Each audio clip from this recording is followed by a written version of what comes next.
If you carry a firearm and discharge your weapon in self-defense, you could face hundreds of thousands of dollars in legal fees and expenses.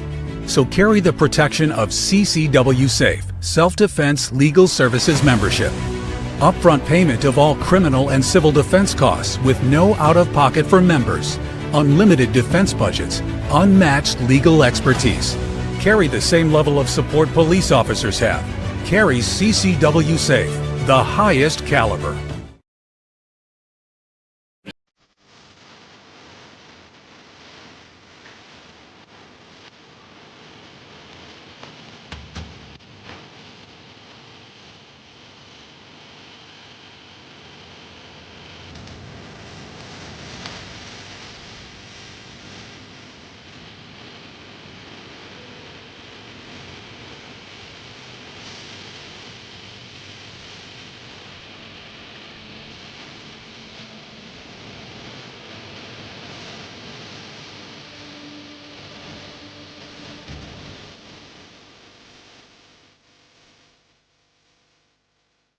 Oh, hello, everybody. This is Jeff O'Donnell, Lone Raccoon of the Apocalypse, back with your favorite weekend podcast, the Lone Raccoon Weekend Update, brought to you on Survival Dispatch News.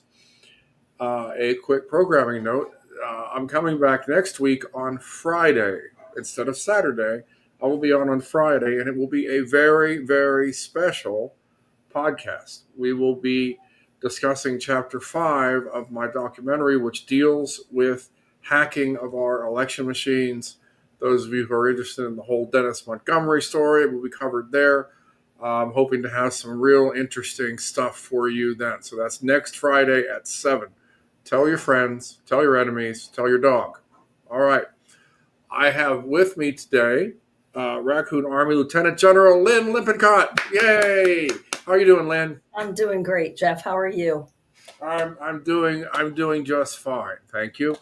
So we're going to get started with a couple of interesting news stories here before we get into the meat of the matter, as it were.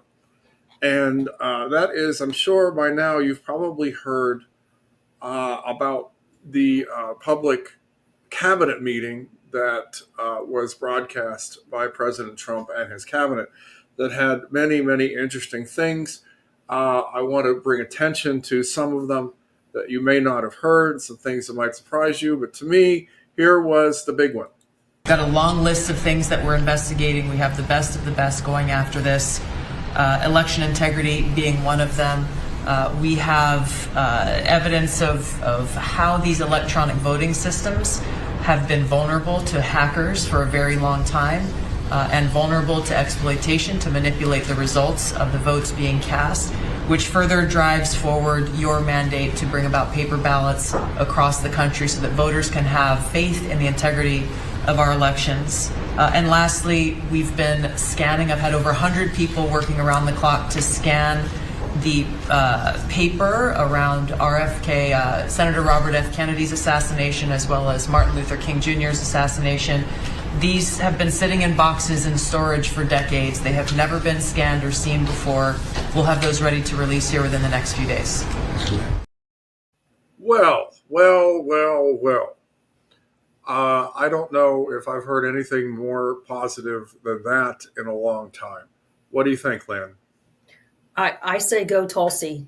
I mean, just to hear somebody at that level speak the words election integrity to me is really encouraging. So let's waiting 4 years to hear those words from someone in charge. And I will say, and I'll talk to some of you who are hearing now or hearing as you're watching this, rebroadcast. It's been very easy to be blackpilled over the last 4 years. I mean, we have taken hit after hit, shot after shot. But, we are still here. And the temptation from many that I'm seeing is to still doubt, to still have a negative attitude. And while I'm not saying everything is roses and peaches and cream, and we don't need to keep watching and hold these people to account, Also note when positive things are happening, and take a little bit of joy in your life from that. Isn't that right, Lynn? I mean, how did Right. that make you feel when you heard that the first time? So one of the things, and I mean, I'll get into a lot of discussion about what's happening in New Jersey, and in particular with the organization that I help to run. But one of the things we find to be a little challenging is that from time to time, our members will say, nothing's happening. That, we're working, we don't see, what is going on. And I think, in my opinion, just the fact that I do have, I mean, by virtue of my relationship with you, Jeff, and also with several other people on a bit higher level, I have a little more insight. So I'm a little more, I'm a little more optimistic. And, I try to keep instilling in people the fact that, trust me, there are things going on, and just be patient and keep working and keep pushing, because we are making a difference. And so to see something like this, and I know there's been a couple other things over the last couple weeks that we've been seeing. So I think that it's just, the message is to just keep pushing and just keep the eyes on the mission. And, we're making a difference. We are, for Well, sure. and they shot Chris Krebs out of a cannon last week, also essentially Mr. Safest and most secure election in history is now in some very, very serious jeopardy. Lynn, I neglected, before we go further, why don't you go ahead and tell everyone who you are, why you're here, and what you're doing? Sure. So I'm Lynn Lipencot. I'm from New Jersey, originally from Pennsylvania, Western Pennsylvania, but I moved to New Jersey in 1986. So I've been here for a long, long time. And, when 2020 election happened, as luck would have it, I was furloughed from my job at that time. So in addition to having a lot of interest in the election, I also had time to really study and get into the meat of it. And like many people on this, watching this podcast, I'm sure, I knew that there was something very, very wrong. And so I just started to research, and through paying attention and seeking out information, I stumbled upon Jeff and his organization, and then the rest is kind of history. So um, at this point, New Jersey, I don't know whether a lot of people on the call, on the podcast, realize that New Jersey has now been unofficially declared a swing state, because we do have a lot going on here. My partner in crime is Mr. Mark Demo. He was going to try to be on the call tonight, but unfortunately he was not able to be here. You'll hear me refer to him a lot during this conversation. But Mark and I have been really fortunate, just through diligence and luck and blessings, that we've gotten so far in the last couple of years. And it's exciting, and we're nowhere near done, and we're very excited to keep on going. Yeah, that's awesome. We'll probably get into a little of our shared exploits here in a little bit, Lynn. But Lynn and Mark have been really, really helpful to me in my investigations, and helping to get data, and just bouncing crazy ideas off of that. Most of the crazy ideas turn out to actually be true. So thank you, Lynn. Lots of late night messages, Jeff. We've had lots of late nights. Lots of. All right. So, So everybody, or many of you may have heard that from Tulsi. I also found some interest in this one. We also have hunters going out, Mr. President, and looking in the storage lockers at FBI and CIA and other agencies, specifically to find if there is anything else that has not been reported. We're actively going out and trying to search out the truth. Okay. Yeah, we want. Now, that was specifically in the context of the RFK Martin Luther King documents, but my spider sense tingles that if there may be more involved to it than that. If they're going out looking in the hidden places in DOJ and FBI, they are going to find a treasure trove of interesting things. And again, I just thought, maybe we'll finally find out what happened in Vegas, the shooting, Lynn. Maybe we'll finally find out what happened in Nashville on that Christmas when the guy blew up the van. What do you think? Got a chance? Maybe. You know what? Nothing will surprise me. That's been like one of my mantras over the last few years. Nothing will surprise me. And, you know, Maybe we'll figure out why Building 7 came down. Sorry, I don't want to get into those. I know. There's a lot of rabbit holes we could go down, Jeff. You know there are. Yes. Now, RFK Jr. made a couple very interesting statements in this. I could probably do the whole show just on everything that was said in that cabinet meeting. I'm kind of, well, I'll start with the one that you may have already We heard. are going, at your direction, we are going to know by September. We've launched a massive testing and research effort that's going to involve hundreds of scientists from around the world. By September, we will know what has caused the autism epidemic, and we'll be able to eliminate those exposures. So big. Think of that. So there was 1 in 10,000 children had autism, and now it's 1 in 31. Not 31,000, 31. That's a horrible statistic, isn't it? And there's got to be something artificial out there that's doing this. So you think you're going to have a pretty good idea, huh? We will know by September. There will be no bigger news conference than that. So that's it. If you can come up with that answer where you stop taking something, you stop eating something, or maybe it's a shot, but something's causing it. It can't be from 10,000 to. Can you imagine that, Marco? That's a big number. Marco can't imagine that, I suspect. But oh my God! I mean, it's in the promises kept territory of things that were said before the election that they were going to go after. I know you must have an opinion on this, Lynn. You know what I do, because I'm an educator. So when I hear him speak, I 100% agree with him.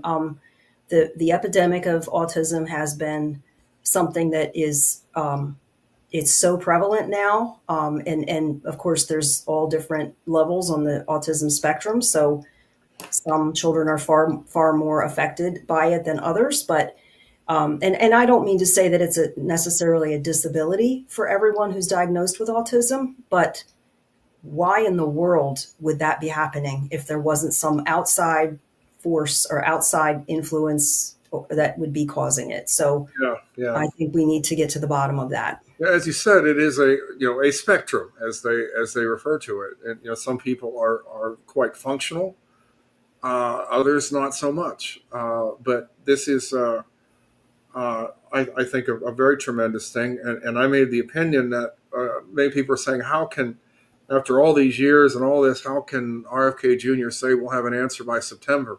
That's because my theory is that they already know the answer because it's already been researched, but that research has been suppressed, like the research on many other things that have gone by. You think that's a possibility there, Lynn, that they already know the studies that they're going to be using? I agree, and I think it goes along with my theory that many people in our country are reluctant to believe some of the things that they hear now, because I think simply the thought that the government would be suppressing these types of things from them, the thought that could be happening is just too much for them to handle, and emotionally, and they just choose to sort of live under a rock because, my goodness, if this is true, and maybe even some other, medical conditions, I'm not going to get into details, but yeah, we don't want to get kicked a lot off of things YouTube in that area that we are going to be learning about that could be. Here's a pro tip. Some of you know PubMed, which is where research gets published for the medical industry. And take your favorite subject, particularly the ones that if I mention will get us kicked off our YouTube feed right now, and search for studies on them and say cancer or other things. Oh, you'll find plenty of studies. What you won't find are released results.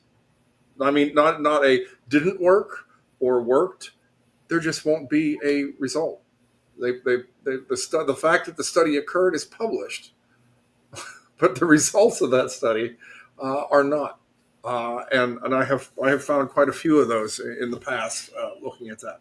All right, so as an animal lover, I absolutely love this. Today, we announced a dramatic reduction in animal testing at NIH and FDA. We're going to switch over to AI, which we've now found is much more precise in identifying the impacts of toxics in various products.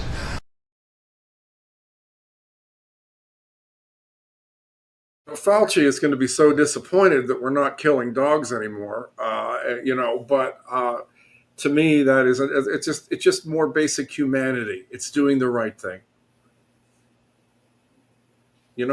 Absolutely. I think that, and AI is a at times a controversial subject. So if we can use it for good, then I think that's what it should be used for. So I wonder, Lynn, if they're looking into the what we've heard about the potential dangers of fluoridated water. What do you think, Lynn? Do you think they might be looking into that? Very much. Mr. President, we are working at HHS to advance your agenda to make America healthy again. I'm working with Lee Zeldin to reassess the fluoride rules based upon the August release by the National Toxicity Program of new science that shows a direct inverse correlation between exposure to fluoride and IQ loss, particularly in children. An inverse correlation between fluoride use and IQ in children. Where have I heard that before? From those crazy conspiracy theorists, right? You know what? It's an interesting story. I was in the nuclear power industry for a while, and this is what I was told. I mean, I have no reason to doubt it, the people who told me. The reason we have fluoride in our water is that when they're processing the nuclear fuel to use in our power plants and weapons, a natural byproduct of that is fluorine. And they ended up with this basic solid components of different fluorine molecules. And they were being required to, dispose of these in large amounts. And this was costly for them. And the next thing you know, the government decides that, if we put this fluoride compounds in the water, it will help people's teeth. And what do you know? Suddenly, the nuclear power industries, nothing against the nuclear power industry, I'm for it, but I'm against corruption. And what do you know? Next time, you know it, all this, suddenly they have a market for all of this stuff that comes out. You don't suppose he has anything to say about school lunches, do you, Lynn? I mean, you, being an educator, are interested in school lunches, right? Let's see. Yeah. Well, you know what? This could be a podcast all by itself, Jeff. So I am an educator. I work in a school, but I happen to teach culinary arts. So food is near and dear to my heart. And when I see what is in our school lunch, it makes me cringe. And it is beyond, especially now. Let me just back that up a second by saying that now, I think since COVID happened, a lot of the schools are offering the free lunch to pretty much all their students across the board, whether they're financially, whether it's a financial situation or not. But a lot of the students are getting the lunch, and I have nothing against that. I think that that's wonderful. If they want to feed our children, that's wonderful. However, when I see a lunch come in that consists of fried chicken sticks and French fries and macaroni and cheese, and they consider the French fry the vegetable, then I think we have a problem. Well, There's not a lot of green stuff coming. Let me tell you that. No, surely. I'm sorry, I didn't mean to interrupt. Go ahead. Okay. No, I said there's not a lot of green vegetables. There's not a lot of fresh vegetables. If they bring fruit, it might be like canned pineapple, or, you're talking about these high syrupy, high fructose. They call it a fruit, but is it really a fruit? So it's, there's a lot of stuff going on in that arena. Yeah. Surely Bobby is too busy a guy to worry about that, right?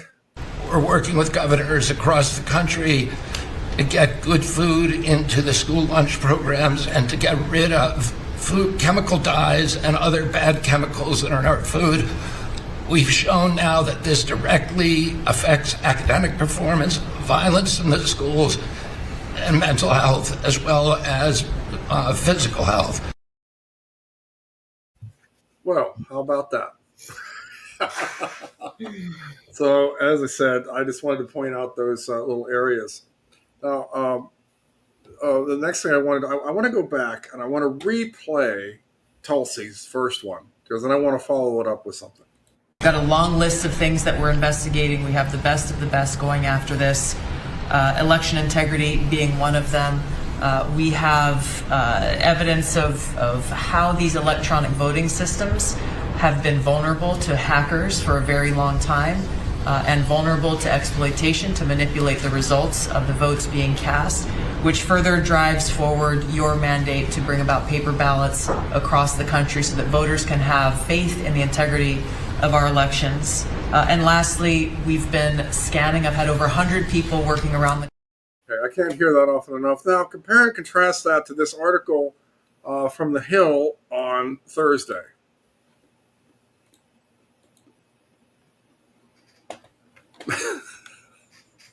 Judge rules Newsmax published false defamatory statements about Dominion voting systems. There's a lot of mixed messaging going on here, obviously. Of course, you had Fox News having to pay like $80 gazillion to, or 800 gazillion. I don't know. How many is a gazillion? I'm not sure. Gazillion dollars to Dominion for that. They're going to look pretty foolish pretty soon, aren't they, Lynn? What do you think? I hope so. I hope so. The two of the counties in New Jersey who have had the most problem in their elections since 2022 are both using Dominion equipment. So I'm not saying the other vendors are much better, but it's just a little telling that the two that have had the most problems are both from using Dominion equipment. So it is, although as I have said, there are problems with all of them. So I don't want to pick on one any more than another because of that. I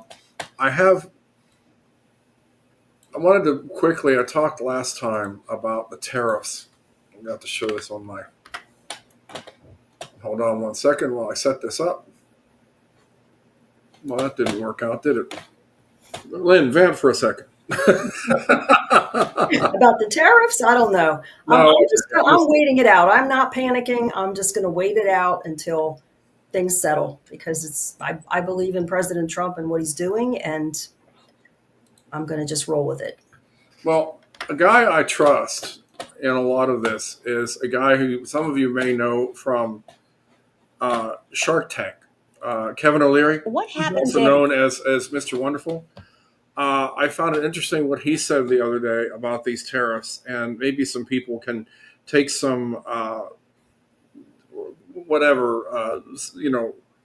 good feelings out of the fact that not everyone is wringing their hands and saying that the sky is falling because of these tariffs. In fact, most people who know what they're doing are actually quite excited about them. So.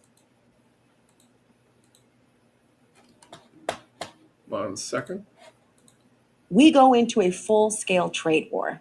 Look, it's really ugly. All right, first of all, okay, this is CNN, okay? So first you're going to hear from the resident CNN policy wonk who's going to give you the party line on tariffs. The president won the election based on reducing costs, but he's enacted the largest tax increase we've seen in over 50 years.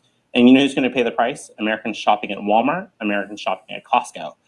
We don't know the purpose of these tariffs. The only thing we do know is he's planning on taking tax revenue from Americans paying more at Walmart and Costco and putting that into tax cuts for the wealthiest Americans. It's totally gross, and it's putting us on the brink of a recession. It could cost us tons of manufacturing jobs as we get into this trade war. It's a really disturbing policy. I hope he backs off.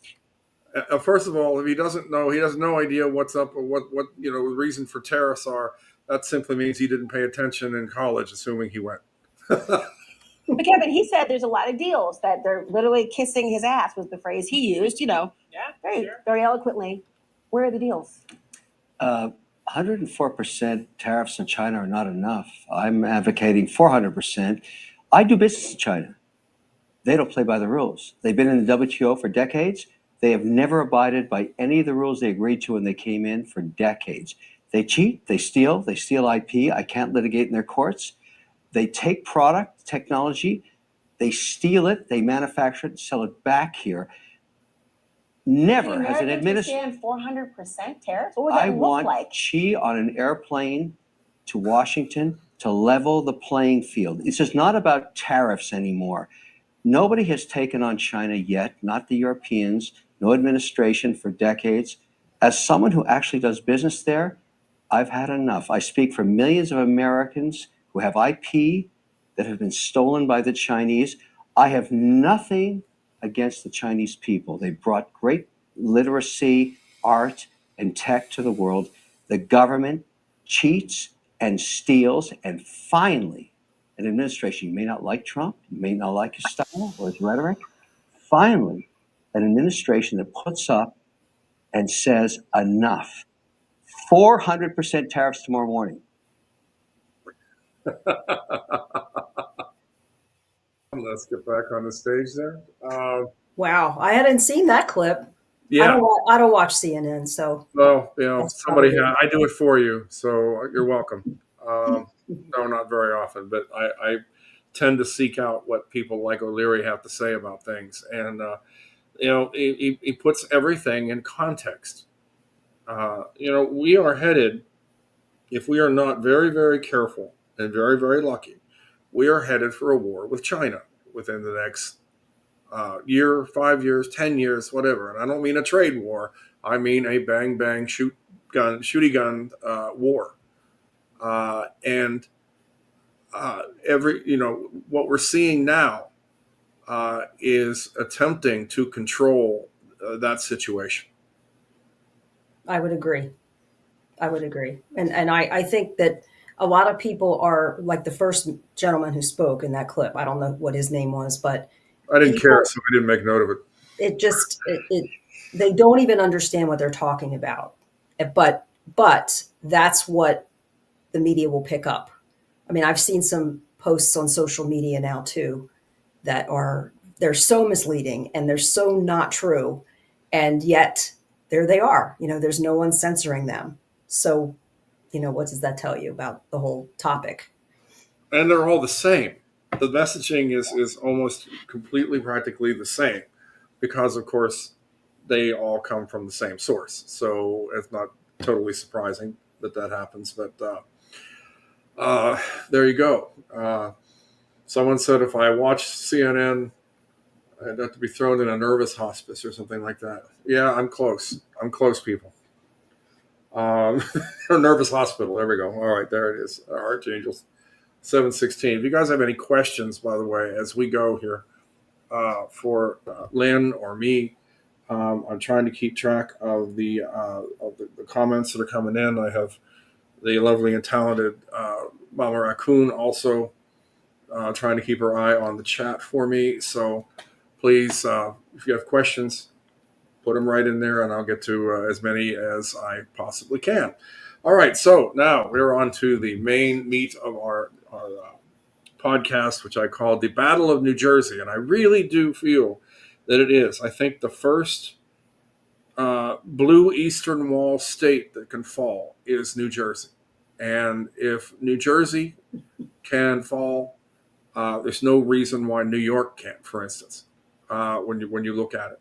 New Jersey, in the data that I've looked at, is looking more and more red every election that goes by. They have to cheat more and more on every election to try to stay above water. So this is why I wanted to bring Lynn on to talk about this, because she is front lines, New Jersey regiment, and I'm going to turn it over to her right now. Okay, before I do, I always do this. I apologize. The first thing that we did together, and Mark was involved in this also. Very early on, yes. Mm-hmm. As was our other good friend from Georgia. we got a chance to do a hand recount in refresh my memory where that was, Lynn. We were in Salem County, New Jersey, way down south. Yep. Yep. So we recounted. Now this is 4 people.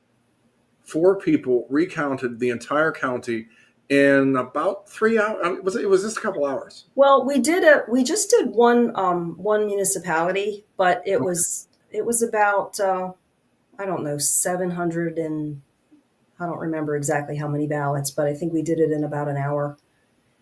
Maybe 800 ballots. It took us about an hour. Yeah.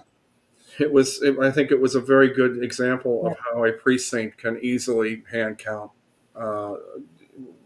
much faster than we're getting the results now in a lot of cases. And the other thing I remember about that is the mysterious ballot header mystery, which is still unsolved, which hopefully someday we'll get an answer for. But anyway. I'm sorry to interrupt you, but in 2020, our New Jersey election, because of COVID, our New Jersey election was entirely by mail. So all the ballots that were, I shouldn't say all, I think they did have to have maybe one voting location open in each precinct, in each county. I think there was one open in each county. But for the most part, let's just say 99.9% of the ballots were by mail. So we were dealing with the fold lines, and we were dealing with the bleed through on the other side and all those different things. So the fact that these counties were receiving all these ballots by mail and we weren't sure exactly how they were being processed, and I don't think a lot of the counties had a handle on how to process them because it was so chaotic. Millions and millions of ballots coming in across the state. So the fact was, could there have been ballots that were manufactured outside of the official capacity? Could there have been ballots that were reproduced, mimeographed or Xeroxed or whatever?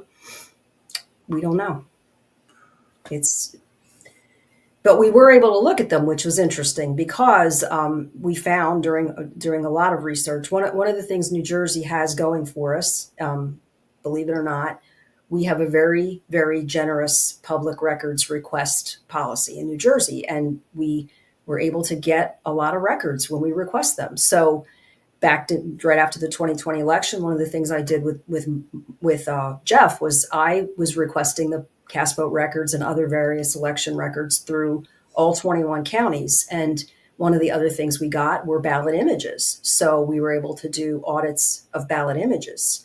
And I think Salem, Jeff, I think if I'm correct, the Salem County ballots were done on the Polaris system, if you remember. They were, yes. So we kind of did the Polaris, you did the Polaris audit, and then we physically went to Salem County and we did a hand recount of one of the precincts that are in there, one of the municipalities. Yeah. So we could compare, and we were able to do that. New Jersey does allow the public to look at the physical ballots. Some counties don't let the public touch them. I don't think we weren't allowed to touch them, were we? I don't think we were. I think the county personnel held them while we looked at them, but we are allowed to see them in New Jersey. So. Just had a comment that I want. No spineless judges want to touch elections or election results. Yes, that has been the case. We have new sheriffs in town. Let's give them a chance to do their job. A little birdie told me this week, someone who knows a federal judge says that their message has gone out loud and clear that the judges are to pay attention to election integrity suits and cases, which of course is a complete reversal of what was going on before. So, like I said, give them a chance to do your job. Lynn, okay, so go ahead, Lynn, and why don't you go ahead and tell the folks what you and Mark have been doing there, the good work you're doing in New Jersey, and what they need to know. Okay, so I think the most important message that I want people to hear about New Jersey is that we're concentrating very, very hard on empowering our people to get involved. And by that, I mean, we have formed an organization. We've officially formed a nonprofit organization that we call Citizens for New Jersey Election Integrity. Mark and I co-founded this organization. We made it official last summer. So it is officially a 501c4. And what we have been trying to do is we've been trying to build our teams across the state. We have people, we're trying to just pull people in from all 21 counties. And some counties it's been easier than others, I won't lie, but we have been really fortunate because we have people that are really, really willing to work hard, and those people are digging in with us. And so what we'll do is we will give them information. We will look at their election data, and we will come up with some things that doesn't necessarily look right. And maybe we'll be able to have them attend their public Board of Elections meetings or their public county commissioners meetings. And we tell them, here's some questions. We'd like you to ask these questions. And so what's been happening on a very organic basis is that we've been developing relationships with the county officials, and mostly they're good. We do have a couple of personnel that we've become very, very close with in a couple counties, and those people are on the inside. So we have been able to go to them with questions, one-on-one conversations with them, and they've really helped us to fill in gaps where we have some things that maybe don't quite make sense or we don't really know what we're looking at. And they've been very generous to help us through some of these things. But by and large, what we're doing is we're building these relationships with the counties, and we are taking information back to the counties on a pretty much monthly basis. And we're showing them in black and white, indisputable, look, here are some things that we have found using your own data and your own records that you've given to us, and this is what we would like you to fix. Sometimes we're met with, let's just call it resistance. Sometimes they're not terribly happy because, of course, we're giving them more work to do. But we found that as time goes on, they are more receptive. And in some cases now they're even thanking us, and they're coming to us and asking for different things. So we're really, really proud of that. And it's really, really taken off in the last, even since the election in November, it's taken off even more. So I've seen so much that you've been doing, and a lot of it also has just been the education side. Many people like all across the country, many people in New Jersey didn't realize they had a problem. And now, if they're paying attention, it should be very aware if they have a problem.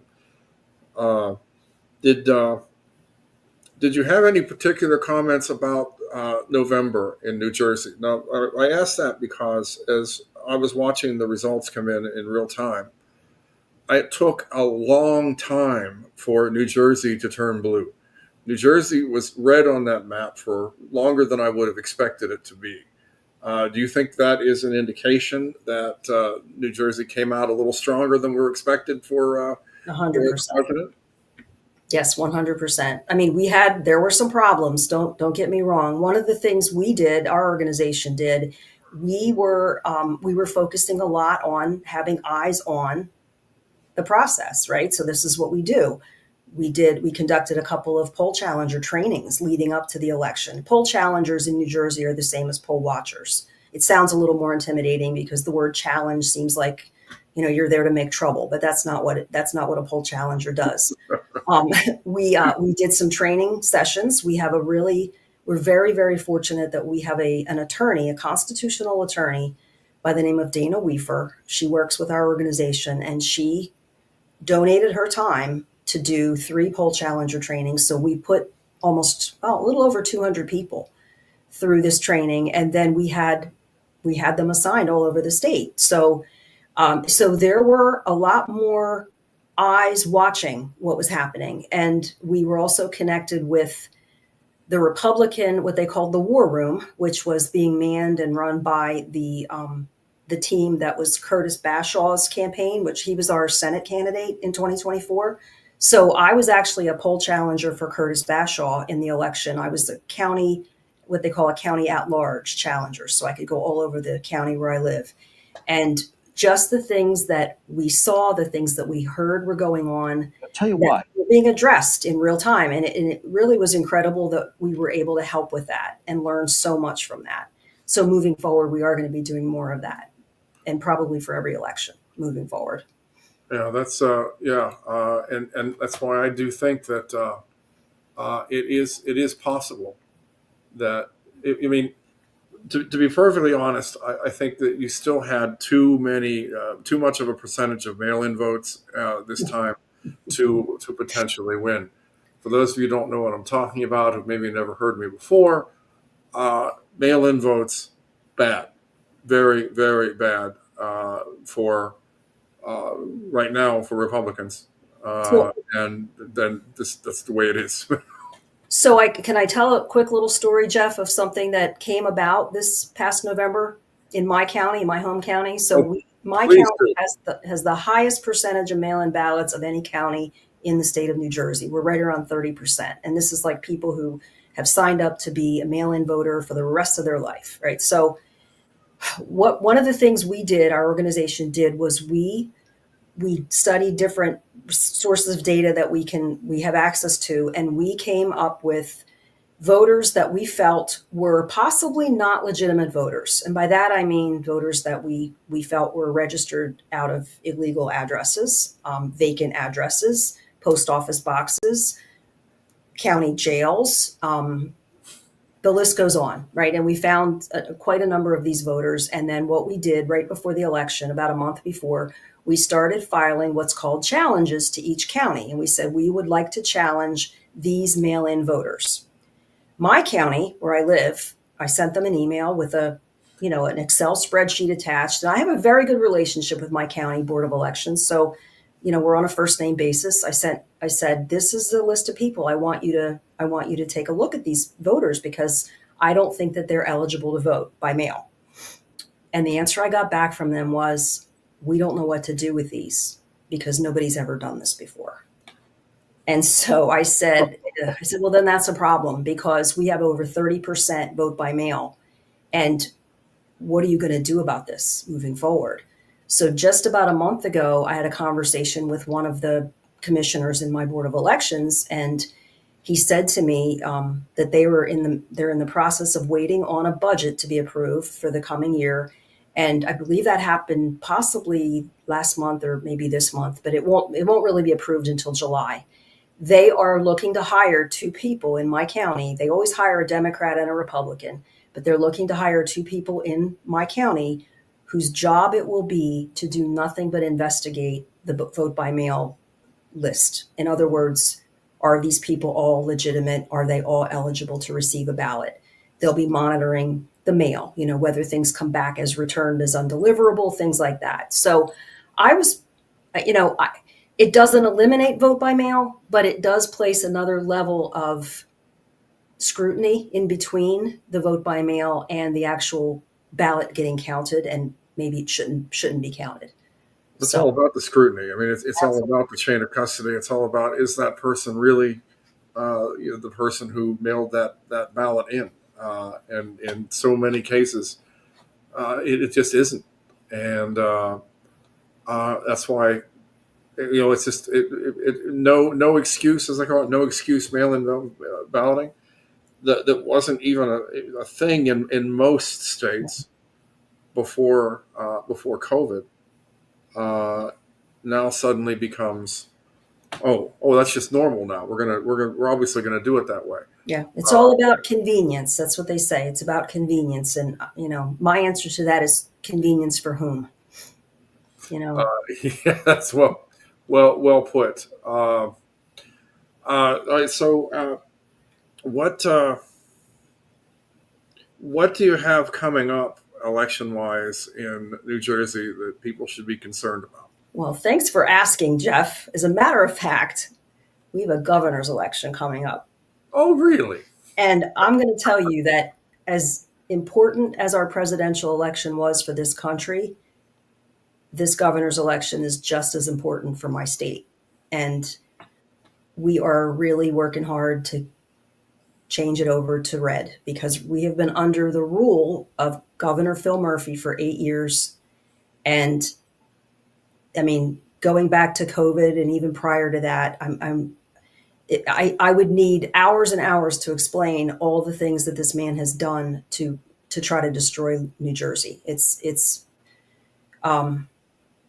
beyond, sometimes it's beyond belief, because when I hear the news in the morning on the radio, and it's just like, really? That can't be true. He can't possibly have done that. And yet he did. So I don't know if anyone hears now the battle going on. Now we have our new Trump appointed attorney. What is her official title? She's not a district attorney. Alina Habba. Oh yeah. And so now she just made a statement, I think it was just yesterday, that she's going after Phil Murphy and our Attorney General Matt Platkin because of their basically telling ICE and the whole mandate of deportation. They're telling our police in our state that they are not to cooperate with any of this. So she's going after them. She's investigating them. And, so the big joke around town was, wouldn't it be nice to see Phil Murphy in handcuffs? But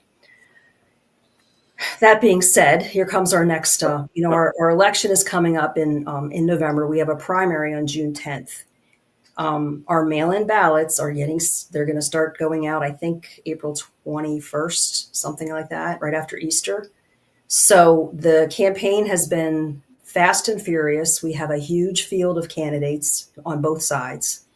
And on the Republican side, it's come down to a battle primarily between two candidates, one of which is Jack Ciattarelli. I don't know if y'all remember his name, Jeff, from the 2021. I remember him, Yeah, he was running at the same time as Glenn Youngkin in Virginia. Yeah. Oh, yes, I do remember Yes. that race.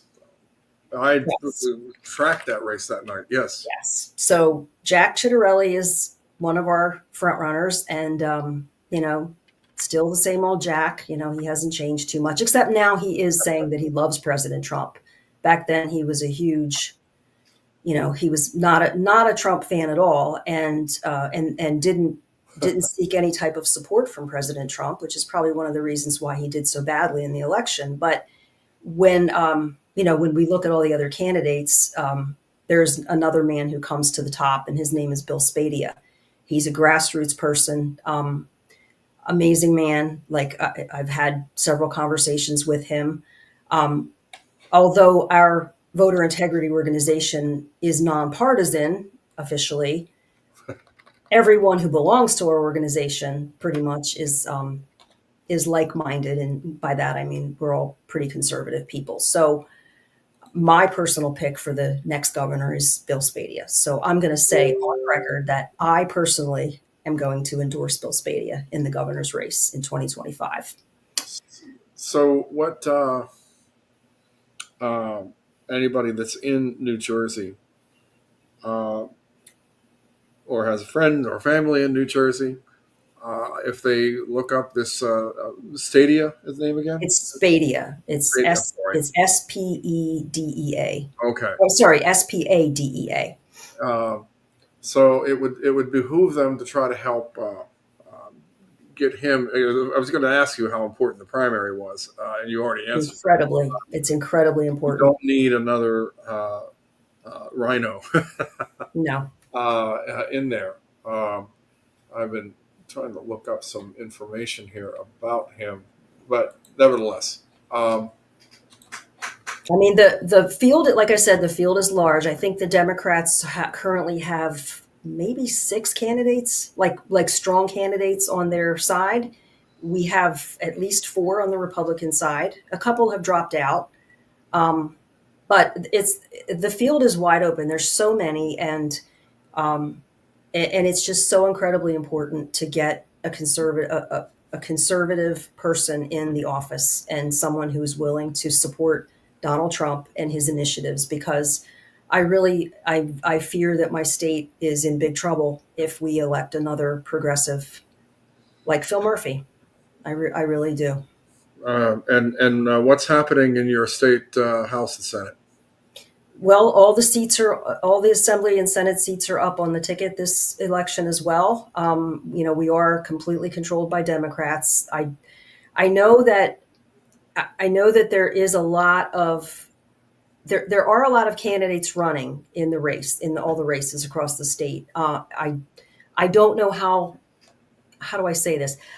I hope that people are paying as much attention to them as they are to the governor's race, because without a House, or excuse me, an assembly that has a majority, the governor isn't as effective as obviously as he would be if he has a majority in the House, in the Assembly, and the Senate. So it's going to be quite a bloodbath, I think. We have, and again, we are looking to help in any way we can as far as the eyes on, boots on the ground type efforts, because of all the shenanigans that happen in the polling locations. New Jersey is notorious for not having enough Republican poll workers. And there are rumors that sometimes that's because the boards of elections don't always hire people that volunteer to do this. So, we are trying, a lot of the county GOP committees are trying to recruit. They want to have more than they need, obviously, so that if election day rolls around, that they can call upon people to help out if they have call outs or people get sick. We are also, and I mean, trust me, New Jersey does everything that we don't want them to do when it comes to election integrity. We also have early voting. So that starts, that'll be starting. And then we have the polling locations are open. I think for the primary, they're open 5 or 6 days prior to the election day, voting. And then for the general election, for November of 2024, they were open for 10 days prior to November's general election. So you have to have people manning those polls every single day, and being there and working and making sure everything's happening in the right way. Well, there is some. You were instrumental in getting us some cast vote record data from New Jersey for not only, of course, 2020, but 2024 as well. And it's been some very interesting comparisons. It's actually been very useful to me. Comparing when we have the same county in both elections. It is amazing how they had to change their what they did between the two elections. It's pretty much night and day. But we've seen a lot of states where there was an inexplicable amount of ticket splitting, voter defection, as I sometimes call it, and New Jersey's not any different. For instance, if I look in, I'm looking at here, Burlington County, about 10% of people who voted for President Trump voted for the Democrat for senator. 10%. Normally, you see 4 or 5% is what you consider. So that is easily twice what you would expect to find in that particular case. And this wasn't, mind you, this wasn't them, somebody who didn't like, you got a Republican coming out. Okay, I like President Trump. I want to vote for him. Curtis Bayshaw. Okay, I don't particularly like him very much. You're more likely to throw your vote on a third party candidate or leave it blank for heaven's sake than you are say, well, I'll vote for the Democrat. That'll be fun. Well, I think in Burlington, so you bring up Burlington County. First of all, to address that phenomenon, the candidate who was running for Senate on the Democrat side was from Burlington County. That was his home county. So it was Andy Kim. Andy Kim, yeah. So Burlington County on election day in November was a hot mess. It was an absolute circus because they were not prepared for election day. They did not have enough machines deployed in their polling locations. Their machines were not working. They weren't able to turn some of them on or get their poll books up and running. And the election in Burlington County was nothing short of, it should not have been certified. Let's just put it that way. There were people that were turned away from the polls. There were people that stood on lines for 5, 6, 7 hours. Some of the polling locations were open until midnight, 1 o'clock in the morning. It ended up going to court because of the fact that so many people were still waiting in line, and at 8 o'clock p.m. was approaching and there were still long lines. But bottom line with the whole situation, once we pulled all their data and the records and we started doing some research back for the last couple of election cycles, we learned that Burlington County, in terms of the state of New Jersey, Burlington County has traditionally had one of the higher voter turnout percentages throughout, the whole election, regardless of the ballot. Of the race. And in 2024, their voter turnout dropped dramatically, and we think it's because so many people either gave up and walked away because they didn't want to wait on these lines, or in some cases, they checked into their poll books and they never voted because the lines were so long that they left. So when we ran the numbers, and this is, based on educated guesses and looking at statistics, we estimated that there was probably around 24 to 25,000 people who did not get to vote in Burlington County in 2024. That's very, very significant number. Because of the fact that they were completely unprepared. So there's a lot happening in Burlington County, and we are very involved in that. Well, I'd like to kind of move on to the next thing we're going to do here. But before we do, if there's anything you'd like to say to wrap up your talk on New Jersey, this is your chance. Then we're going to go and we're going to watch Chapter 4 of Fingerprints of Fraud. That was some fun there. Just one other thing. We had a press release come out last week. We did some research. We've been working with an organization in New York called ProCivica. And what we're doing is we're analyzing voter rolls from both states, New Jersey and New York. The last run of this data showed that there are over 81,000 voters. Now this is looking at first names, middle names, last names, and exact same dates of birth throughout the whole voter rolls in both states. And there's over 81,000 people who are registered to vote, active registered in both states. And further analysis shows that about 396 or 397 of these people actually voted in both states in November of 2024. So we have now referred this information to the Department of Justice, and we're going to continue to work on this. We're going to continue to analyze this month after month, and we're going to hopefully expand it to look at some other states as well, because the states need to do a better job of monitoring this. They can't not be watching stuff like this. We think it's because a lot of people in New York have vacation homes in New Jersey. New Jersey, we're famous for the Jersey Shore, and a lot of people do have second homes there. So maybe people who live in the city, New York City, come down to the shore in the summer or on the weekends, and they just think it's okay to register to vote in both states. It's a big problem, and it has to be fixed. They should know better, shouldn't they?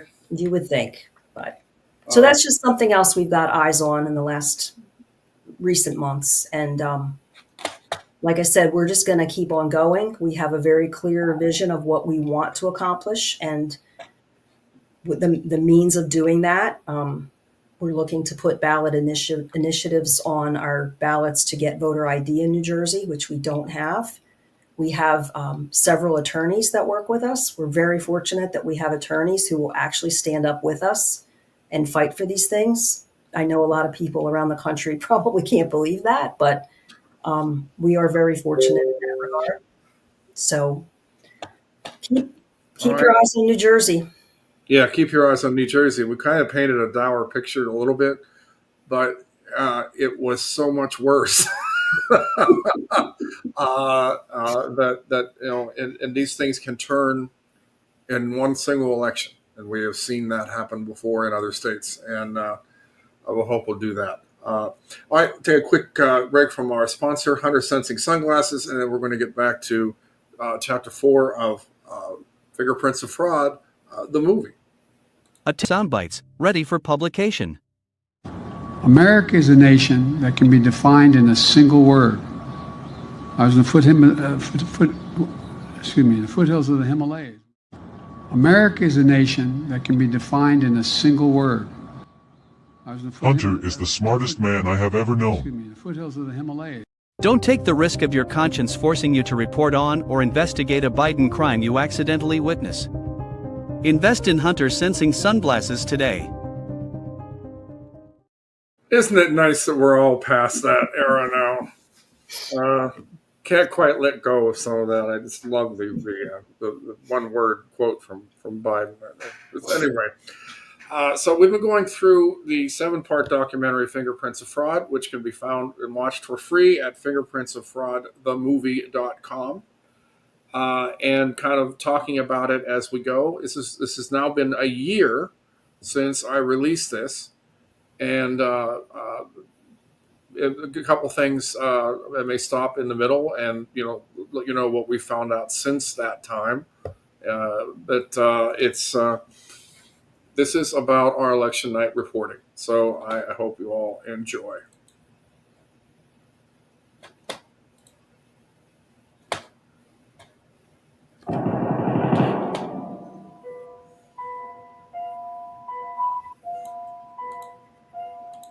Have you ever wondered how the vote counts get to the television coverage on election night?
I've just been informed that we have an audio problem on the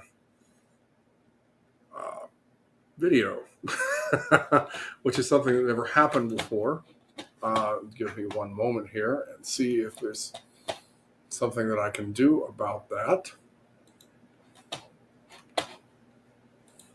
I'm sure I can. Just give me 1 second. The sound dropped out. There's no sound. That's what we're just trying to fix. Live, we're live. Please stick with me for a second. I guarantee you this will be almost certainly worth the wait.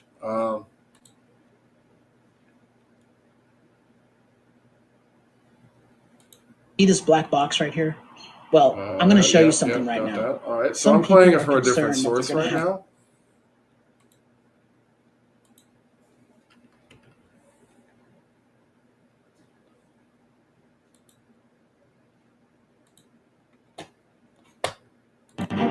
When you're counting votes, like whether you're counting votes or counting coins or counting grains of sand, I like to go up. And when you're counting something and those numbers go down, that indicates that there is a problem. Either a mistake was made or something else is going on. Can you hear it now, Lynn? There are 3 types of votes recorded in the Edison reporting. There are the total votes,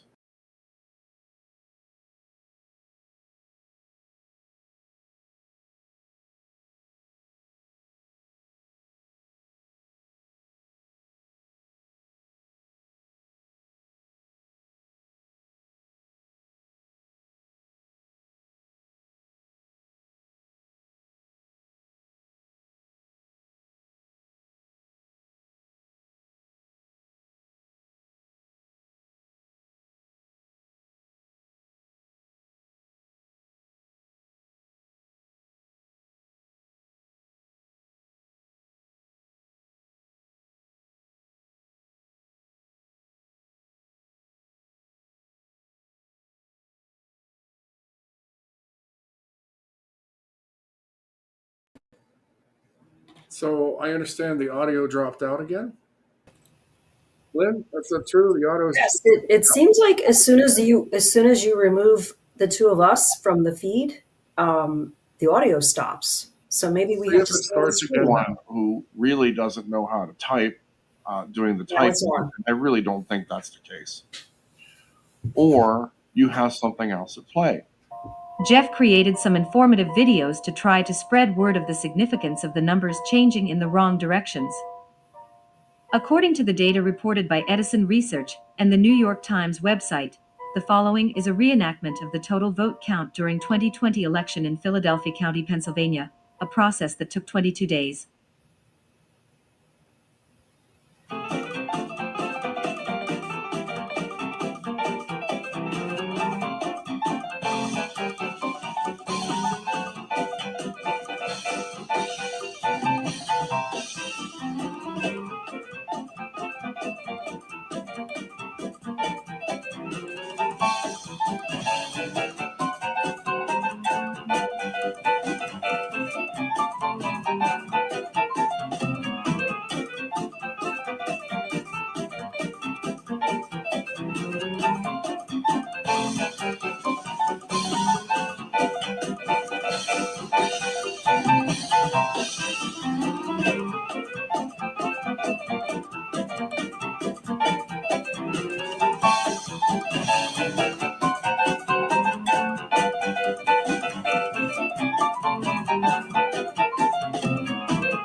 We've talked a lot about Al. Okay, so yeah, that was, according to the New York Times Edison data, the numbers throughout the counting period for Philadelphia County. This reoccurred in numerous counties. The ones that we saw that were that bad were coincidentally all in battleground states. Big counties in battleground states showed that sort of pattern, where votes were taken away, votes were added, votes were switched between the two. Now that 2024 has gone past, the New York Times data did not show that level of problems this time. And one has to wonder if because there was so much to do about what happened in 2020. But another thing is that between 2020 and 2024, the Associated Press also then became inserted as a distributor of these votes. That's something that I found out just after the election, the recent election. So in case you're wondering, did that happen in 2024? No, but they also didn't include the same breakdowns of absentee and in person that they did in 2020 either. So it's a little difficult to compare the two, but in general, whatever happened in 2020, I can say didn't seem to happen the same way in 2024, which is kind of a constant theme of things that I see. Algorithms in the last few chapters. I believe we have another one here that is showing up in the Edison results. In the video you just saw, you saw the absentee and the in-person votes, in some cases, apparently swapping back and forth. This looks very much to me like an algorithm, some sort of a software controller that is trying to solve a problem and having trouble doing it. So it keeps trying different solutions. Let's get this out of the way right now. Anytime you bring up the Edison election night reporting numbers with an election official, the immediate reaction is, it doesn't matter, they're unofficial numbers. Well, here's the problem I have with that. First of all, they do end up in almost every case at the same numbers reported by the county and by the state. I find that interesting for unofficial numbers. Secondly, races are called on these reported numbers.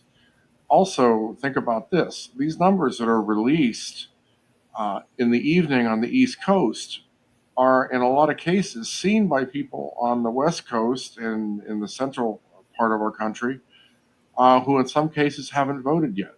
Jeff did a deep dive into the millions of data points produced by Edison Research on election night. As with his other research, patterns began to emerge. Every state had, in my mind, too many of these instances of vote counts going down instead of up. Here you can see the prime offenders. Actually, all 50 states are included here, plus the District of Columbia.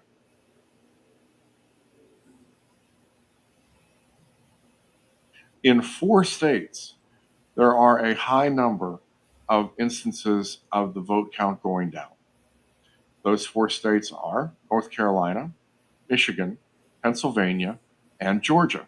Pennsylvania and Georgia are the highest in terms of how many times it happened. North Carolina, well, you'll see in a moment. So let's look at those 4 states in county level detail.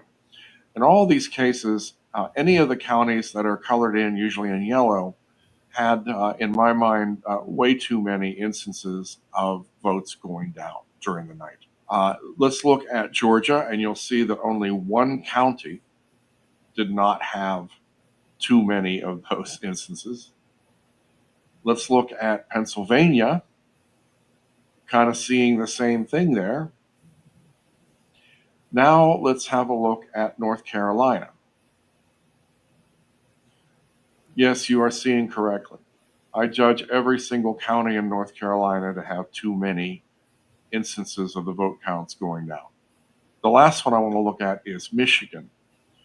Michigan had 2 counties, Eaton and Macomb, which had an incredible number of these events. However, it had a lot of other counties, and I've noted those in orange, that definitely had too many.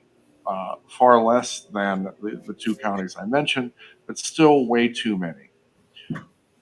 And when I say too many, what I mean is I'm trying to allow for an occasional clerk error. They typed the wrong number in, they transposed the number, and then they fixed it.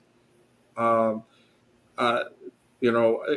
I'm saying there's too many, I'm saying that that clerk would have had to have been on maybe her 3rd bottle of vodka by that time to make that many and that big of mistakes. So that's what I mean when I'm talking about that. And Lynn, notice I'm letting New Jersey alone here. I just thought you'd be happy about that. Now, these are 4 battleground counties in 2020. I find it interesting and a bit suspicious that these 4 states had the largest incidence of vote counts going down. So let's look at a summary of the data.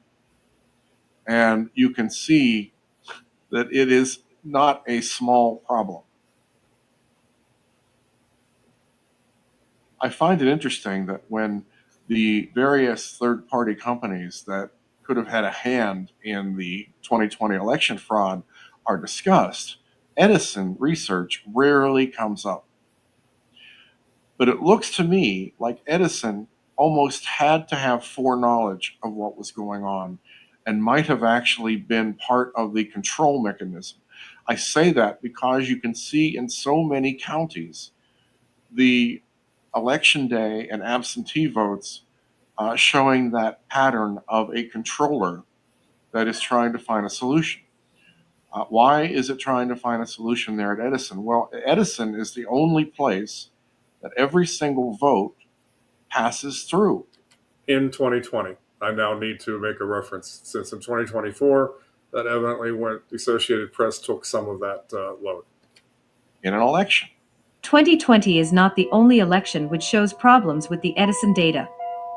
In the 2022 Colorado Republican primary, Tina Peters was facing off against Pam Anderson, and Mike O'Donnell for Colorado Secretary of State. Garfield County completed their counting and closed their election office at about 10:30 p.m. on election night. At that time, the Edison reporting showed Anderson with a big lead, followed by Peters and O'Donnell. At 11:30 p.m., an update to the reporting switched the votes of all three candidates, showing Peters with the big lead and Anderson in last. This remained the current totals until the next afternoon. First, let's talk about power. The Patriot Power Generator 1200 boasts 34% more battery capacity, now featuring 1,030 watt hours. That's enough energy to keep. When a new update switched them back. It must be wondered why an update occurred an hour after the county completed its counting, and what this might mean. Throughout the country, primary candidates who aligned with Donald Trump found their results drastically underperformed their pre-election polling. The most shocking and unexplained anomaly in the election night reporting is the existence of what has been called the Edison Zero. During the morning hours of November 4th, every state's counts have a zero vote record at some point. Now, I didn't discover the Edison Zero. I want to be clear on that. When I got into this thing, it was being discussed in many circles, but I'm not sure there's anyone who obsessed over it as much as I did. Tucked away in the Edison election night reporting files was something that has come to be known as the Edison Zero. Every state had one point during the morning of November 4th, 2020, when, according to the Edison records, their vote count dropped to zero. All 50 states at different points during the night had this happen to them. For some, a couple, it came back after a second. Some, it took 6 days before there was an update in the Edison files which restored their votes. And when they came back, by the way, it looked like a different election, because that is where Biden started to come back from Donald Trump's lead that had existed up until that point. Here you can see. I'm going to pause it for a second just to, Lynn, you know about the Edison Zero, right? Yes. We talked about it a lot. Does it ever surprise you that some people didn't make more of a big deal about this than they did?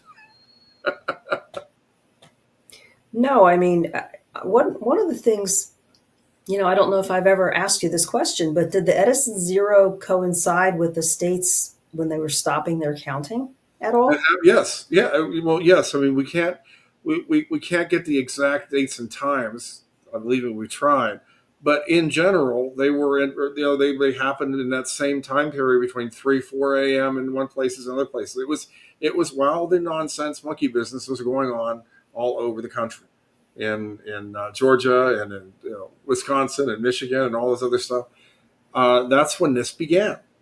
And I think if I probably get into this, it all started about a half hour after Florida got called for Donald Trump, which I think was a monkey wrench in their plans. And from then on, it was just chaos. Not only the Edison Zero, but all the stopping of the counting and the water leaks and strange, unexplained trucks of ballots and all that kind of stuff. So, yeah. So anyway, this Edison Zero is really interesting because it's in the file, and this is what it looks like. All right, let me get back to this now. Sorry.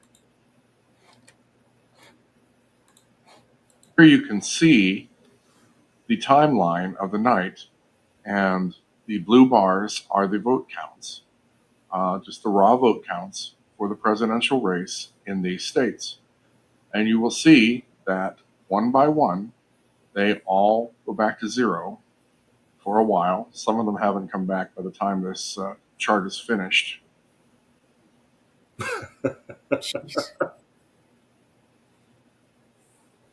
Now, I do find it interesting, I keep using that word, that this began happening just a short time after Florida was called for President Trump. So the theory goes that with Florida gone, Georgia now became a must-win. Pennsylvania became a must-win. Michigan became a must-win. Wisconsin became a must-win. And, well, history shows what happened in those states. I mentioned in an earlier chapter about the F curves in Wisconsin and Michigan. And my theory on that is that they did not have enough runway in the terms of the voter rolls and absentee ballots to make up the ground they needed to make up. So they had to go back to the old ways that I mentioned a long time ago in this movie. And they just had to start rolling the trucks and printing the ballots. Edison Research did not reply to requests for an explanation of what you have just seen. As a private sector company, Edison is not bound by Freedom of Information Act laws even when working with government institutions. A word about Cidle. Cidle is a European company that has an American division. They also own Clarity Elections, which handles the direct election night reporting for 9 states. At least they did in the 2020 election. Cidle America was undergoing a bankruptcy reorganization and appeared to be in very bad state during the 2020 election. However, I was able to talk to a gentleman who had obtained the election night reporting files from Cidle in Europe. We spent some time comparing them, and we found that they were identical to the Edison files, except the Cidle files had cut off at a time period a few days before the Edison files. So how is Edison Research sharing data with Cidle Europe? I think that's a valid question to ask. Edison Research has employees on staff, high-level employees, who have experience writing election modeling software. Is it too much of a stretch to theorize that Edison may have been involved in the production of the algorithm that stole the 2020 election? I don't like throwing accusations around. Actually, I do. But the questions about the election night reporting with Edison Research are so deep and so wide that it makes me wonder why these questions aren't being asked at a very high level. The news organizations like the New York Times are making it a lot harder to find the Edison data during the elections these days. I wonder why that is.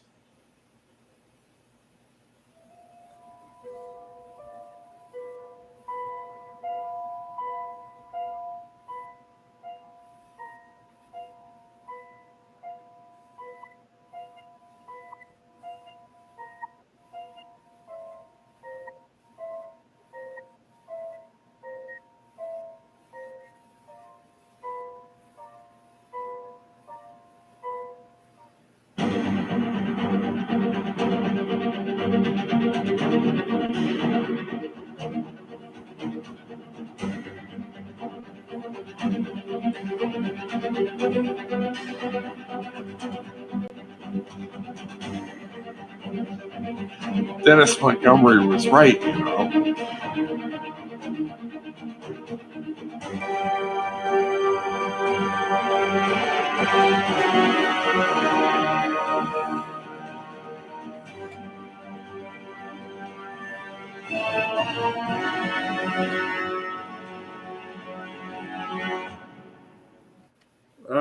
Oh, so dramatic. Stuff. Oh, so dramatic. Next Friday, 7 o'clock. It's going to be all about the hacking of our elections. And it should be kind of interesting, to say the least. These, what we just saw, anything stick out? Anything stick out to you? Any questions or comments about that? Lynn, don't mean to put you on the spot, but No, I think it's just, to me, I don't know. I've said before, like, I use the word surreal a lot now, because to me, some of the stuff that we've seen over the last years, It's just it's otherworldly almost, because it shouldn't be. You feel like you're we always joke around about, oh, we're living in a movie, we're watching a movie. Sometimes it really does feel that way, because this stuff is just so outlandish that, like you mentioned in the documentary, why did no one question this? And it's not normal. That's not normal, any of that, the numbers all dropping to zero, and some of them staying at zero for days. It's I know Edison Research is located in New Jersey, though. Fun fact. I've been by there, so I just don't know. It's quite baffling. I still have it's a suspicion that one particular gentleman in particular who works for Edison certainly had the ability to be involved in the algorithms that we see in the election. And I find it interesting that he is the only employee that I can find of Edison that doesn't work in New Jersey. He works in the great state of Colorado, of course, where Yeah. I'm trying to think. I was out of the country. This was told to me by somebody who lives in another country, and he actually spoke Spanish, so I was going through an interpreter, and I was telling him about the Mesa County situation, and mentioned that it was in Colorado. And this man who I was talking to, who is an election expert in another country, laughed, and he said something in Spanish, and the interpreter kind of had to go back to him a couple times to figure out exactly what he was saying. And what the interpreter said, he said, Colorado is the test kitchen for election fraud. Mm. That is actually what this gentleman said. The test kitchen. And everything that you've seen, I mean, wouldn't you agree on some level? I mean, you've used the Mesa County findings as you've thrown around the phrase Rosetta Stone, and it was the basic principle of the whole fingerprints of fraud study. Yeah, I'm not sure whether the chicken or the egg came first, but I think that they found in Colorado a place that was willing to look the other way no matter what they wanted to try to do. So it was a perfect place for them to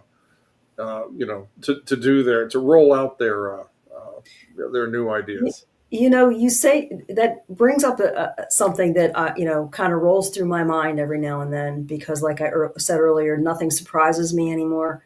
But if you think about, like, sometimes you're trying to explain to people, what you know about elections and election integrity and what's wrong with the elections. And, you sort of start going down these different avenues of trying to make them understand what you know. Because I know more now about elections than I ever thought I would want or need to know in my life. But you ever wanted to sometimes just hearing some of the crazy stuff that comes out of my own mouth, I have to stop and say, wait a minute. Like, I do sound a bit like a crazy woman, like, because in some ways, so many people would have to have been in on this for it to work. And you have to ask yourself, were they in on it knowingly, or were they, was it just, they weren't briefed on everything? They were just told to do a job, and they did the job, but they didn't know why they were doing the job. And that's what comes through my mind so much now, from 2020 and even up till now, because we still have people in the movement, let's call it that I still question their integrity, and I still question what they're trying to do. And I'm not going to mention names, but right now in New Jersey, we have a specific, we'll call him an influencer, who is, he's got his sights on New Jersey, and he's going to save New Jersey. And I question the integrity of this. I have called this gentleman out on this podcast before, so you can say Scott Presler if you want to. Okay, well, you said it for me, so thank you. And I'll tell you, I'm getting a lot of heat for my opinion about him. But again, I mean, I've been either blessed or cursed to be a little bit on the inner circle of things over the last few years. So I hear and see things that maybe other people don't. And I know that what he's doing is not good. And yet he is running around like the second coming of the Messiah, and people just hang on every word he says, and they're willing to do anything he asks them or tells them to do. And, I just question like the network that has been built around our elections, and not in a good way. Well, we've had a problem with cults of personality that have been established around some of these people, and his is, I think, the extreme case. But there are others who have really, when you look and if you look at their accomplishments, what they've actually done, there's really nothing there. Yet they have hundreds of thousands, if not millions, of rabid followers who will, seemingly bleed, kill, and die to defend them if anything is said about them. And it's a cult of personality, and it's part of it, I think,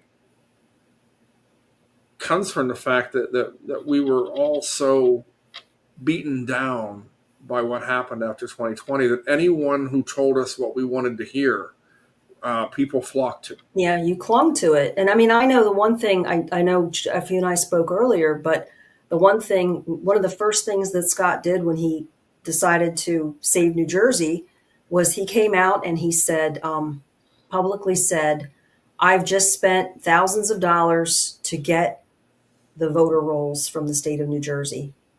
And I said, what? I said, wait a minute. We get the voter rolls every month. All we have to do is ask. It's a public records request. We get them right from the state, and it's absolutely free. And so I had to start asking myself, why is this man gaslighting people like this? Because either he is an idiot and got ripped off by the state of New Jersey, or he's intentionally lying about something that's pretty significant. And it just clouded my entire opinion of what he's doing here, and why is he here? And it's dangerous because I've told people, I hope you've heard me say this, I've said it a number of times, question everyone, including me.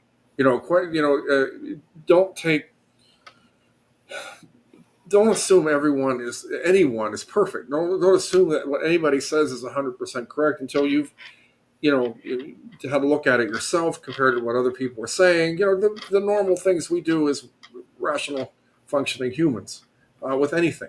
Treat it the same way. If somebody tells you, it's raining frogs, you're probably going to go out to the door and look before you go, on the phone and say it's raining frogs. You're probably going to check. Okay. Well, in election integrity movement, it seems to work exactly the opposite. People go and post something 100,000 times before they check and see if it's actually true. And there's a lot of disinformation, a lot of bad actors. Then that. There's a lot of bad actors. I mean, our movement was infiltrated from the very beginning because they thought they could kill it quickly. And that was that was their plan. That was their hope. Didn't work, but that was what. But those infiltrators in some cases remain, we'd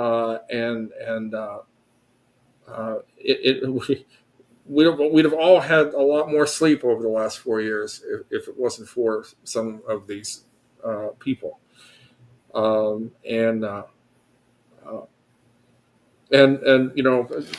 as far as Scott goes, it's hard to now. I try really hard to give him the benefit of the doubt that he was just laser beamed on one thing and just was, there are people like that. They get laser beamed on one thing and they won't think about anything else.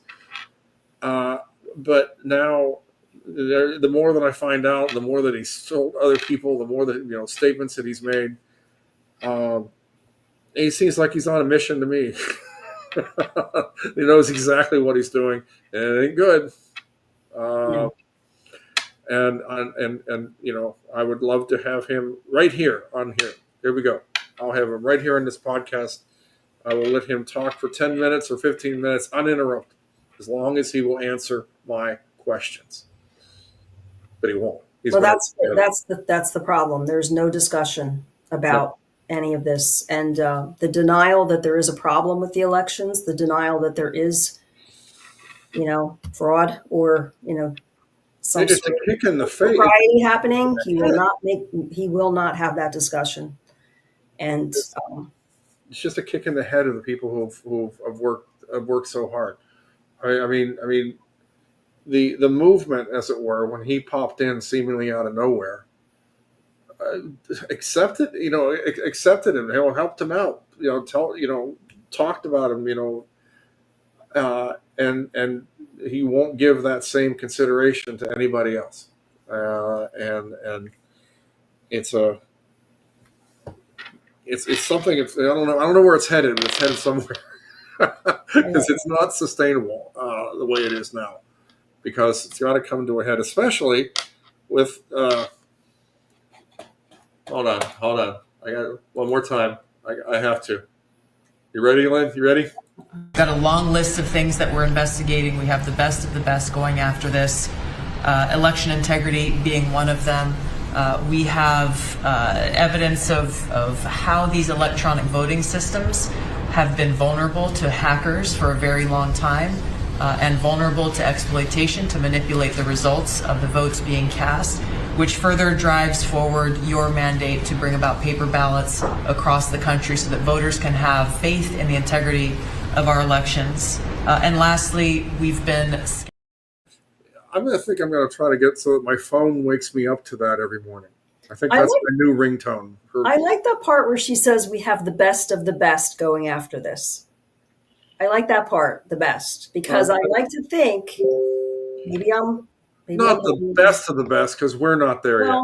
We're not there yet, but okay. maybe some people that we know are, Jeff. Most of the best of the best. Yeah, that's most of the best of the best. And I do know one thing that I know this for a fact because I believe this is one of the reasons why we're starting to get more traction in New Jersey in the sense that we are having cooperation from some of the counties and we are having pretty good interactions with some of our counties. And I think it's because a lot of people thought that the crazy election deniers, AKA conspiracy theorists or whatever you want to call us, that we would go away after Donald Trump won this election and that we would stop and we would shut up.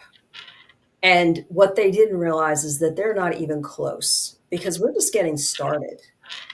And election integrity is not a partisan issue, and it's not a one and done. It's not one election that we're dealing with. It's the whole entire ball of wax. And so I think that now that they see, we're not stopping. We're only gaining momentum since Donald Trump won because now we do. I mean, on some level, we have the support behind us, and I just feel like that's a very important thing to be considering right now is that we're not going away and it's not done. And it never will be really because we can't ever be caught asleep at the wheel again like we were. Well, there's always going to have to be eyes on, constant vigilance is now going to be the watchword forever. But did I ever tell you my first foray into politics? I don't think so. This was back in the 90s in Pittsburgh, in Plumboro, Pennsylvania. Where we both lived at one point. Yes, the borough was run by a corrupt generational family. Okay. As far as the borough, I can't remember what they called borough president. I can't remember. It was whoever was the head of the chief executive of the borough. And because of a death, there was actually a sort of no incumbent election, although one of them was supported by the traditional corrupt family, while the other one was a kind of an outsider, new in, name was Al Franci. And I ended up volunteering. And the thing is, Al Franci was prevented by the machine from getting his name on the ballot, by the big political machine, okay? Mm-hmm. So we ran a write-in campaign. We printed out stickers with his name on it. and gave them out and went everywhere. And we won. Wow. That write-in candidate won. And that write-in candidate, Al Franci, he was a Democrat. So my first foray into politics was to help get a Democrat elected. So it is a nonpartisan issue, but at the same time, you've got to call a spade a spade. You got to, where the corruption's living, that's where you got to attack it, and it's in both parties. I think the Democrats are better at it than Republicans, but nevertheless, it does exist in both places. I think one of the other things that I've learned over the last few months, like I became involved with my county committee back in June. I didn't want to do it. I resisted. I had so much on my plate already. And I just said, oh, I just can't do one more thing. And a couple people that are on my team said, you have to do this. You have to get involved. There's empty seats on your county committee. You need to do it. So I did not. I was too late to get on the ballot in June. We have our committee positions are elected in the summer. They're elected on during the primary election, not during the general, and it's every other year for the party. So the even numbered years, we elect our GOP committee members, and the odd numbered years, we elect our Democrat committee members. So 2024 was a GOP year. I did not get on the ballot, but I wrote my name in, and that wasn't enough to get me on the committee. But what happened was my town had no committee. There was nobody in my town that was on the committee. So I was able to get appointed. And when I got appointed, my new county chair, she was elected. She unseated an incumbent chair who was, my understanding was he was just no good. And she unseated him. And I introduced myself to her and I told her what I do as far as elections are concerned. And she immediately asked me if I would head up her election integrity, or she calls it voter integrity, subcommittee for my whole county. And how could I say no to that? So I became a liaison between my county GOP committee and my board of elections. And a lot has happened and it's mostly been good. But one of the things I say every time I'm asked to give a report at one of our monthly meetings, I get up and I give my report. And I always try to remind our members that the elections belong to us. They do not belong to our county officials. They do not belong to the Board of Elections. They don't belong to the county commissioners. They belong to the people. And every time I say it, they clap. And it's not like that I'm thinking it's because I'm such a great public speaker, but I feel like they get it and they agree. And more people are starting to wake up, like our good mutual friend from Georgia likes to say. It's all about self-governance. And it's all about self-governance. Chuck, we're talking about you. So, yeah, Chuck, hope you're saying this. But yeah, so I think that's what we need to do. We really do need to get into the local level and get people educated and make them hungry to learn and get them interested in doing things. Anyone watching this from New Jersey who wants to maybe reach out to help you, how would they contact you? That's a great question. So we have a website. The website for my organization is citizens, 4, njei.org. And they can also reach me by email, which my email address is my name, lynn.lipencot, which you can see on the screen, at citizens, 4, njei.org.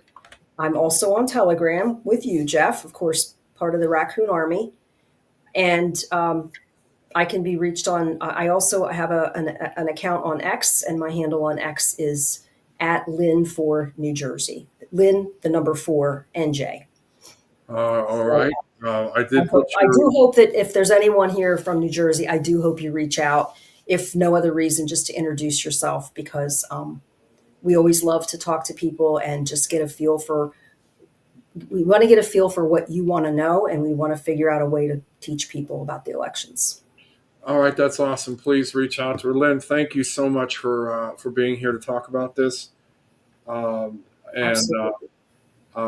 was the time flies. But I think that we're going to have a little bit of a light show today, but it is what it is. I think we packed a ton of information in the last hour and 48 minutes or whatever, so we'll give people a breather for now. Anybody who is interested in what I've been doing, let me add that in here too. magaraccoon.com. That could get you anywhere else. It'll get you to my movie, get you to my reports on election integrity, get you to my parody songs and videos, and whatever it is. You can get there from there. And hey, if you're out there still looking for cast vote records, get those cast vote records from your counties, especially Wisconsin, just now in the 2025 election. Heard from one county, Dunn County, Wisconsin, which it does seem that they are not capable. Their equipment is not modern enough, shall we say, to produce that. But there are plenty of other counties in Wisconsin that are. So please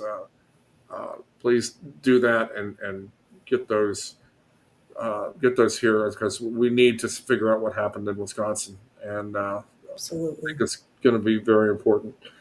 All right, so I'll do, I guess, for last words. Again, thank you, Lynn. Thank you all for listening. Next Friday, not Saturday, 7 o'clock, we're going to talk about hacking election machines and PCAPs and all that stuff that I don't like to talk about because they're going to get me in trouble. So this is your chance to get me in trouble next Friday at 7 o'clock. So don't miss that. Everybody take care. God bless. Thank you, Jeff. Have a great night. Thank you. Are you smart and well informed? Do you take the time to study the issues, understand the data, and create informed, logical opinions? Unfortunately, many people across America and the world do not, and this can cause those like us much pain and aggravation when talking to our friends and loved ones. Raccoon Labs, in cooperation with the Center for Disease Control, has addressed this serious social problem in a safe and effective way. Introducing Ignorantix, the stupid pill. After even one Ignorantix, you will be able to converse with the media-brainwashed public on their level, removing the awkward and stressful moments when every rational impulse in your brain is screaming out to slap some sense into them. Birthdays, weddings, and holiday dinners can now occur in blissful ignorance of the horrible evils affecting our country. After you have completed an entire course of Ignorantix, you will wholeheartedly accept global warming as scientific fact, believe that COVID vaccines are safe and effective, and that Joe Biden won the 2020 election. You might even want to pay for your granddaughter's sex change operation. In fact, clinical trials have recorded a decrease of up to 15 IQ points per week in participants. Viewership of MSNBC in the test group increased almost 72%. Don't take Ignorantix if you are allergic to lies, or are willing to actually fight for your beliefs and convictions. Pregnant women should not take Ignorantix or handle the broken pieces, as their children may grow up to be mindless liberals. Ask your local liberal politicians if Ignorantix is right for you. End the bickering and strife. Add Ignorantix to your life.